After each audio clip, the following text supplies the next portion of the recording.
Hello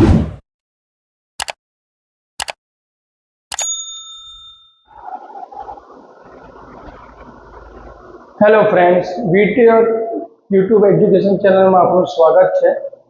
આજે આપણે શીખીશું અવયવ, ગુરુત્તમ સામાન્ય અવયવ અને લઘુત્તમ સામાન્ય અવયવ. બરોબર?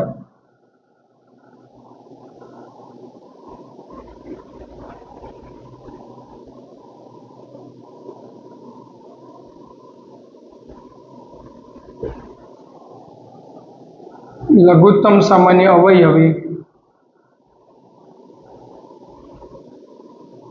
લઘુત્તમ સામાન્ય અવયવી. પહેલા તો આપણે વ્યાખ્યા શીખીશું કે લઘુત્તમ સામાન્ય અવયવી એટલે શું. તો લઘુત્તમ સામાન્ય અવયવી એટલે એવી સૌથી નાની સંખ્યા જેને આપેલ બધી જ સંખ્યાઓ વડે નિશેષ ભાગી શકાય તેને આપેલ સંખ્યાઓનો લઘુત્તમ સામાન્ય અવયવી કહે છે.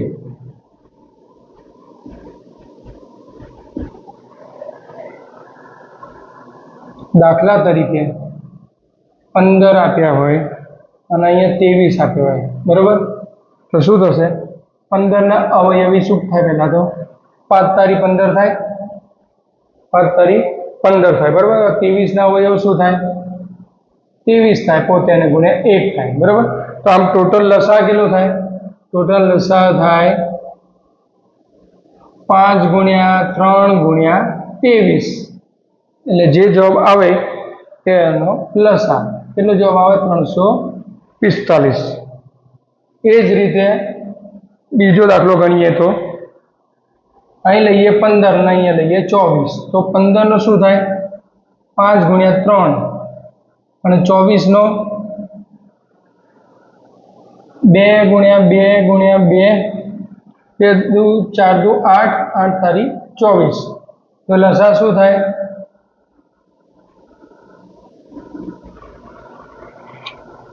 5 ગુણ્યા 3 ગુણ્યા 2 ગુણ્યા 2 ગુણ્યા 2. બરાબર? 5 ગુણ્યા 3, 2 ગુણ્યા 2 ગુણ્યા 2. એટલે આનો જવાબ આવશે 120. કારણ કે આમાં 3 કોમન છે, એટલે એક કોમન આવી ગયું એટલે શું થાય? 5 ગુણ્યા 3 ને 2 ગુણ્યા 2 એટલે 120. બરાબર? આનો જવાબ લસા. એટલે એનો મતલબ શું થયો? એવી સૌથી નાની સંખ્યા કે જેને આપેલ બધી સંખ્યાઓ વડે નિશેષ ભાગી શકાય તેને આપેલ સંખ્યાઓનો લઘુત્તમ સામાન્ય અવયવી કહે છે. બરોબર?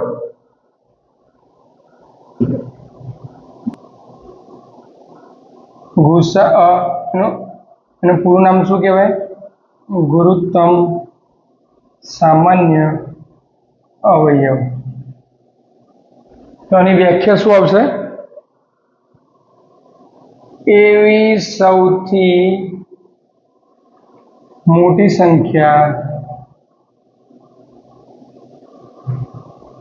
જેના વડે આપેલ બધી જ સંખ્યાઓને નિશેષ ભાગી શકાય તેને ગુરુત્તમ સામાન્ય અવયવ કહે છે.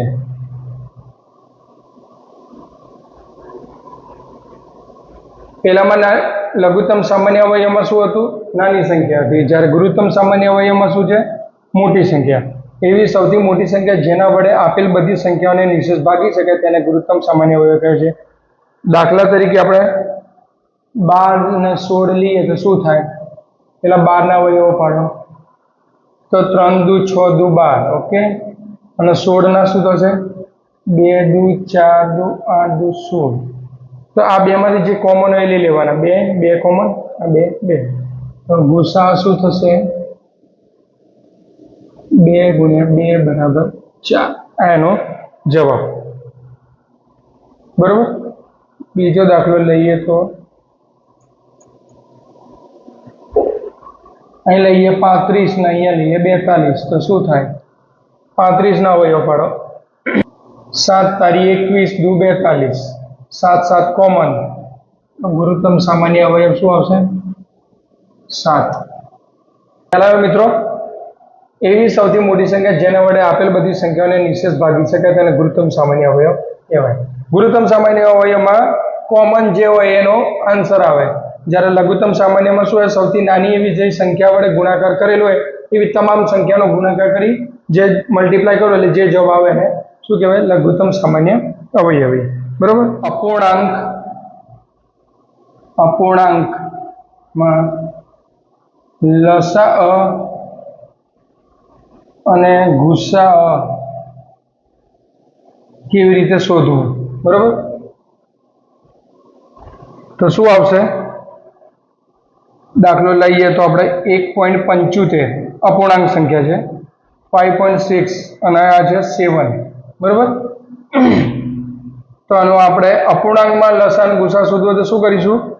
તો હંમેશા એટલું યાદ રાખવાનું કે અપૂર્ણાંકમાં લસા શોધવો હોય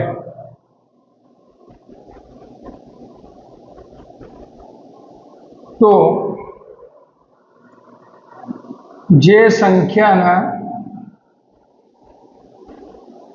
સૌથી ઓછા દશાંશ આપેલ હોય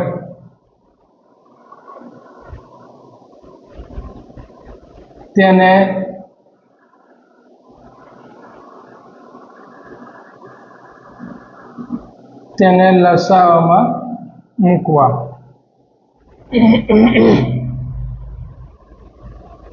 અને અપૂર્ણાંકમાં ગુસાઅ શોધવો હોય તો જે સંખ્યાના સૌથી વધુ દશાંશ હોય તેને ગુસાઅ મૂકવા. શું કહે છે? અપૂર્ણાંકમાં લસા શોધવો હોય તો શું હોય?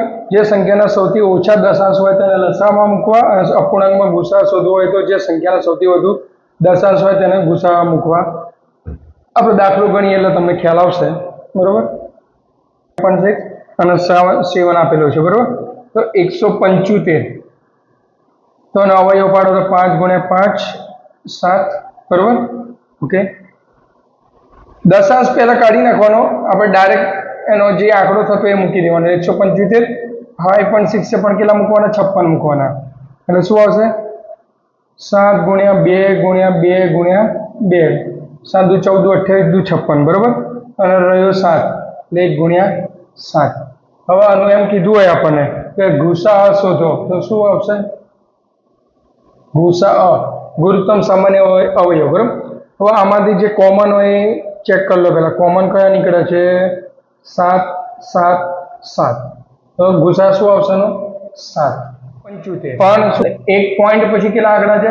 2 આંકડા. એટલે અહીં આપણો જવાબ આવે છે 7. તો આપણે આને રીતે કમ્પેરમાં કરવું હોય તો શું મૂકીશું? 0.07. ખ્યાલ આવે? હવે આપણને કીધું હોય કે લસા શોધો તો શું આવશે? હવે આપણને કીધું છે લસા, તો આ બધાનો ગુણાકાર કરવાનો. 5 ગુણ્યા 5 ગુણ્યા 7 ગુણ્યા 2 ગુણ્યા 2 ગુણ્યા 2. તો આનો જવાબ આવે છે 108. હવે તમને લસામાં કીધું કે સૌથી ઓછી દશાંશવાળી સંખ્યા હોય એ આપણે લસા ગણો. તો આમાં સૌથી ઓછી દશાંશ કઈ છે? 5.6. તો શું જવાબ આવે? પોઈન્ટ પછી 1 તો શું આવશે? 10.8. અપૂર્ણાંકમાં ગુસા કીધો હોય તો 175 આમાંથી કોમન કાઢી લેવાનો. કોમન કાઢ્યા પછી જે સૌથી મોટી સંખ્યા હોય એનો દશાંશ હોય, પોઈન્ટ પછી કેટલા આંકડા છે તો 2, તો પોઈન્ટ પછી 2 આંકડા આવવા જોઈએ, એટલે એ રીતે જવાબ લાવવાનો. લસા હોય તો 10 108 જવાબ આવ્યો તો સૌથી ઓછા દશાંશ વાળી, તો પોઈન્ટ પછી કેટલા આંકડા છે 1, તો પોઈન્ટ પછી કેટલો આંકડો આવે છે 8, એટલે 1 પોઈન્ટ મેળ દો એટલે 10.8 એનો જવાબ. બરોબર. ચલો નેક્સ્ટ. અપૂર્ણાંક સંખ્યાના લસા અને ગુસા શોધવા. તો પહેલા તો આપણે સૂત્ર જાણવું જરૂરી છે. તો અપૂર્ણાંકનું સંખ્યાના ગુસા બરાબર, અપૂર્ણાંક સંખ્યાના ગુસા બરાબર શું આવશે? અંશની સંખ્યાનો ગુસા ભાગ્યા છેદની સંખ્યાનો લસા. બરોબર, આ એનું સૂત્ર છે. બીજું, જો એમ પૂછે કે અપૂર્ણાંક સંખ્યાનો લસાનું સૂત્ર શું આવશે? તો અંશની સંખ્યાનો લસા ભાગ્યા છેદની સંખ્યાનો ગુસા. આ એનું સૂત્ર થાય. બરાબર. ફરી એક વાર જોઈ લો. જો અપૂર્ણાંક સંખ્યાનો લસા અને ગુસા શોધવાનું કહે તો આપણે પેલા સૂત્ર જાણવું જરૂરી છે. એમાં 1 નંબરમાં શું આવશે? અપૂર્ણાંક સંખ્યાનો ગુસા એટલે શું થાય? જે અંશ હોય એ સંખ્યાનો ગુસા હોય, જ્યારે ભાગ્યા છેદની સંખ્યાનો લસા. અને જો અપૂર્ણાંક સંખ્યાનો લસા પૂછે તો અંશની સંખ્યાનો લસા ભાગ્યા છેદની સંખ્યાનો ગુસા આપણે શોધવું પડે. બરોબર. ચલો 9/10, 12/25 અને 18/35. હવે આપણે લસા અને ગુસા ફાઇન્ડ કરવાનો છે. અપૂર્ણાંક સંખ્યા આપેલી છે. બરાબર. અને આપણે લસા અને ગુસા આપણે ફાઇન્ડ કરીશું. તો શું આવશે? ગુરુત્તમ સામાન્ય અવયવ બરાબર, એની તો પહેલા સૂત્ર મૂકીશું. ગુરુત્તમ એટલે અંશની સંખ્યાનો ગુસા ભાગ્યા છેદની સંખ્યાનો લસા. આગળ તમને શીખવાડ્યું પ્રમાણે ગુસા તો શોધતા આવડે છે. તો આમાં ગુસા કોનો શોધીશું? 9, 12, 18. ના નીચે છેદની સંખ્યાનો કોનો આપણે લસા શોધીશું? 10, 25 અને 35. તો 9, 12, 18 નો ગુસા શું થાય? 3. અને 10, 25, 35 નો લસા શું થાય? 350. લસા અને ગુસા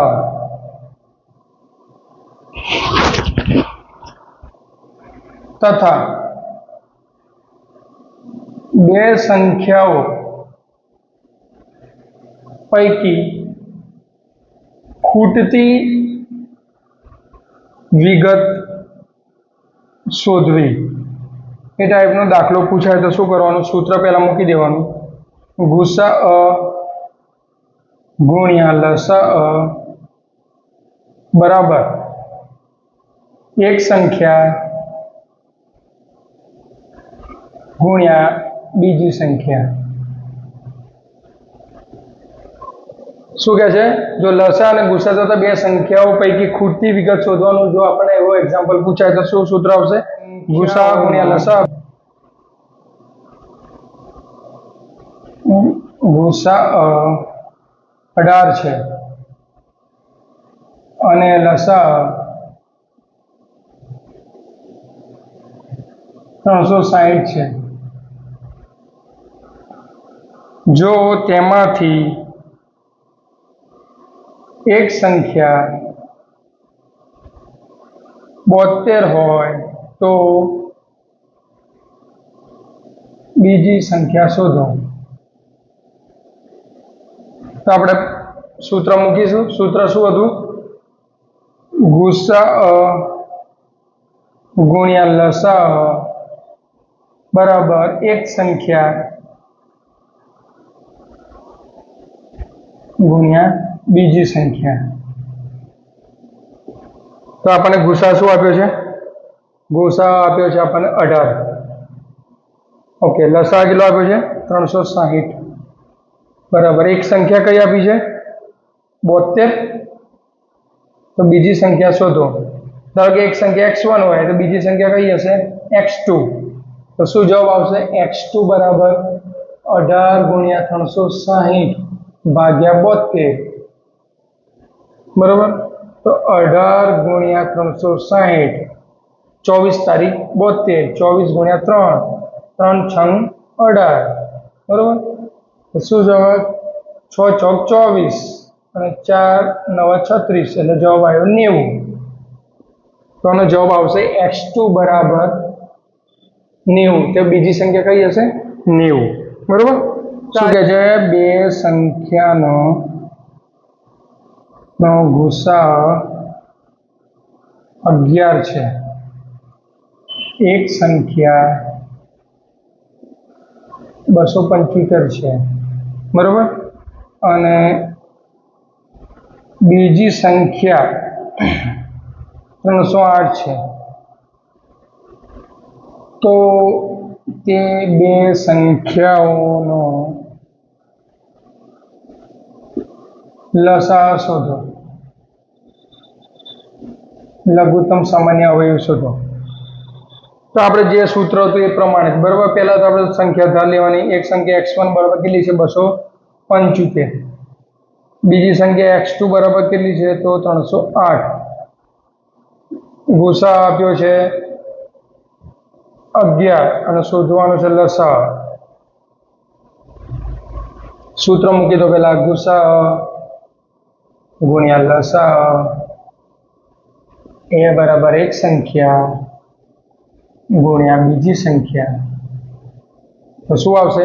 ગુસા 11, લસા આપણે શોધવાનો છે. લસા ધારો કે x છે. એક સંખ્યા કઈ આપેલી છે? 275 અને બીજી સંખ્યા આપી છે 308. તો શું આવશે જવાબમાં? x બરાબર 275 ગુણ્યા 308 ભાગ્યા 11.